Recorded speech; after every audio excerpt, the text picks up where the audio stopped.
aí, mano, já fez sua fezinha? Ainda não? Então dá uma brincada na KTO, parceira do Charla Podcast. Cupom CHARLA, você ganha 20% de bônus no primeiro depósito. Muita gente aqui falando sobre a garra do Digão que ele demonstrava em campo com a camisa do Fluminense, sempre honrou muito bem a armadura tricolor. Agora, Digão, você, além do Marcelo, você também falou sobre o Lene. E é interessante porque o Lene, ele era uma promessa do nível de, sei lá, quando o Gabriel Jesus surgiu no Palmeiras. Ele era cotado pra ser um jogador que viria a ser de seleção brasileira e tal. O Lene era isso tudo mesmo na base. A gente lembra muito daquele jogo contra o Cruzeiro no Mineirão, que ele faz um golaço, enfim. O Lene era vamos dizer, de um nível parecido do Marcelo, por exemplo, na base. Muito bom, o Lene era bizarro também. Muito forte, sabe? Sempre. O Lene fazia 40, 50 gols por temporada na base. Ele era muito acima também. 40, 50 gols. 40, 50 gols. Ele era muito acima. Ele só perdia pro Toró, eu acho, na época. O Toró assim. que... O Toró fazia muito gol também. O Lene era muito acima. Eu não sei o que aconteceu, assim, nesse trajeto aí da vida dele. Mas acho que era um cara que poderia ter ido muito mais. Se a gente for pegar em outros clubes, por exemplo, não desmerecendo a carreira de ninguém. Assim, a questão de expectativa e realidade, até por parte da imprensa e da mídia. O Lulinha no Corinthians, por exemplo.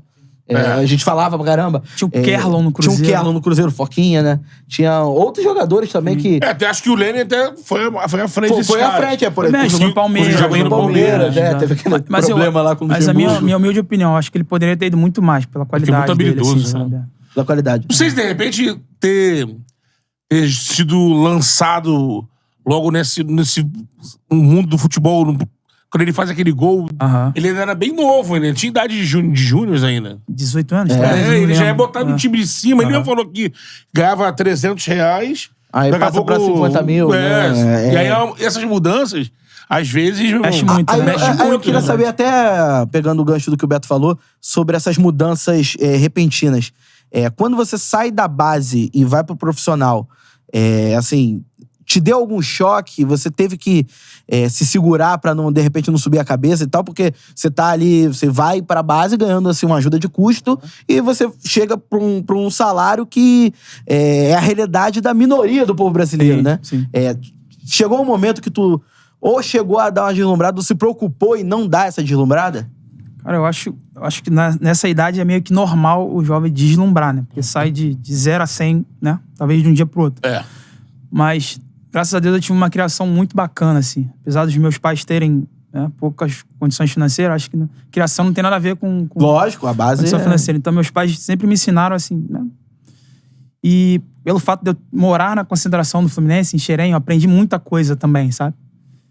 Então acho que isso amadureceu muito pra mim. E eu casei novo também, cara. Eu acho que isso tem um peso muito grande, sabe? Eu sou profissional em 2009, janeiro, fevereiro, acho que meu primeiro jogo profissional. Em junho eu conheço minha esposa aqui até hoje. E 2010 a gente já casa, entendeu?